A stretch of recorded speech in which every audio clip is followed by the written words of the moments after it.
আসসালামু আলাইকুম এভরিওয়ান, আমি মোহাম্মদ শখ চলে আসছি আলান পিজন লপে নতুন একটা প্রতিবেদন নিয়ে। সো ভিউয়ার্স, এখানে দেখতে পাচ্ছেন গ্রিজেল ড্রাগন, মাশাআল্লাহ নিউ কালেকশন আলান পিজন লপটে। এটা হচ্ছে নিউ আটাল, ওটা হচ্ছে মাদি ব্লুবার।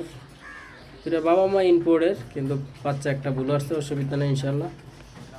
সো ভিউয়ার্স, আমার পেজে যদি কেউ নতুন থাকেন অবশ্যই ফলো দিবেন, আমার ইউটিউব চ্যানেল সবাই সাবস্ক্রাইব করবেন, সবসময় সবাই আমার সঙ্গেই থাকবেন নতুন ভিডিও দেখার জন্য। সো ভিউয়ার্স, আমাকে সবাই সাপোর্ট করবেন। নিউ কালেকশনটা কেমন হয়েছে অবশ্যই সবাই জানাবেন। এটা আমার নিজের জন্য আমি কালেকশন করছি। সো ভিউয়ার্স, আলান পিজন লপ আপনারা জানেন যে নতুন নতুন কালেকশন করতেই থাকে আপনাদের দোয়ায়। সো ভিউয়ার্স, বেশি বেশি লাইক কমেন্ট শেয়ার করবেন, আমাকে সবাই সাপোর্ট করবেন। আল্লাহ হাফেজ, সবাই ভালো থাকবেন।